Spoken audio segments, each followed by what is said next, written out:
You've built the prototype and the engineering is sound. Now the goal is to fund the leap from a lab environment to a commercial scale without giving away any equity in the process.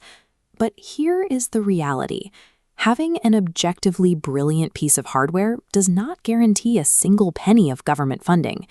Innovate UK functions as a commercial procurement arm of the government.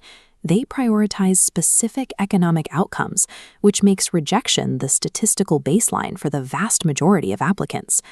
As a startup leader with limited time and cash, you have to decide if it is actually worth pulling your executive team away for weeks to write a proposal with a historically low chance of winning.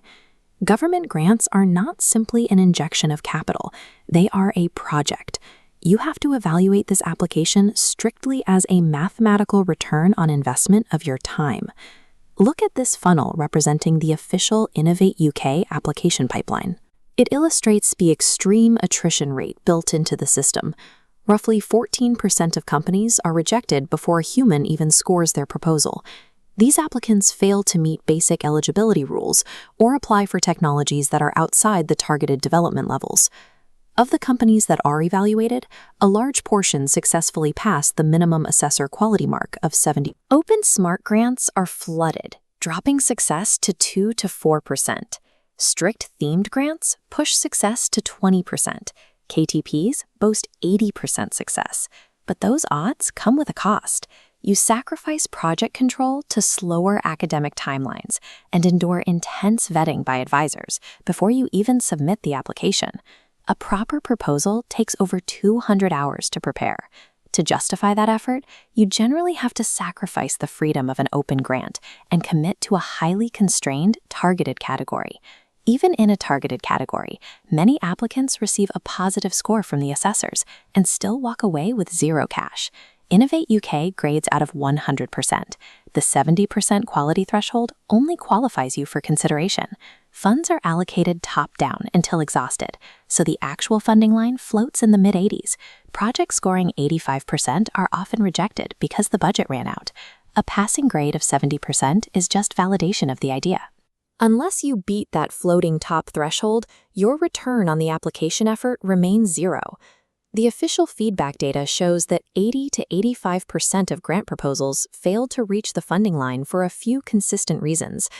One common error is highlighting technical novelty over commercial exploitation. Assessors check for detailed projections on job creation and ROI. They are looking for a commercial business case, not a scientific research paper. Another failure point is weak market validation. Relying on generic desktop research will sink your score. You need evidence of customer interviews, letters of intent, or pilot agreements. Finally, there is the requirement of match funding. Innovate UK rarely covers the entire project cost.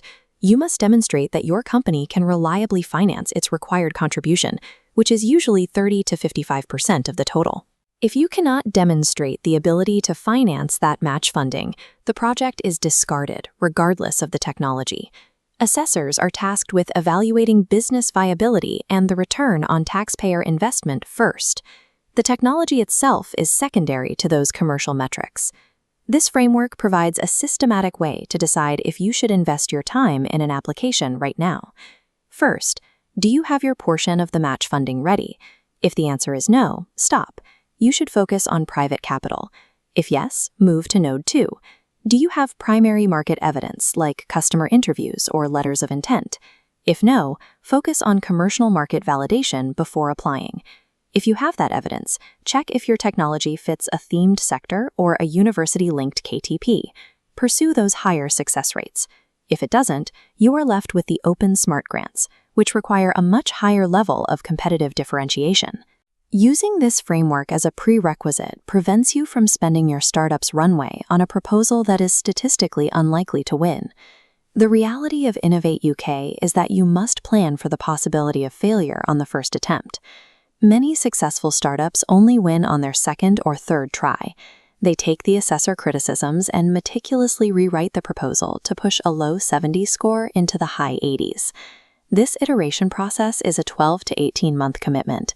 It takes multi-round investment in their company's future.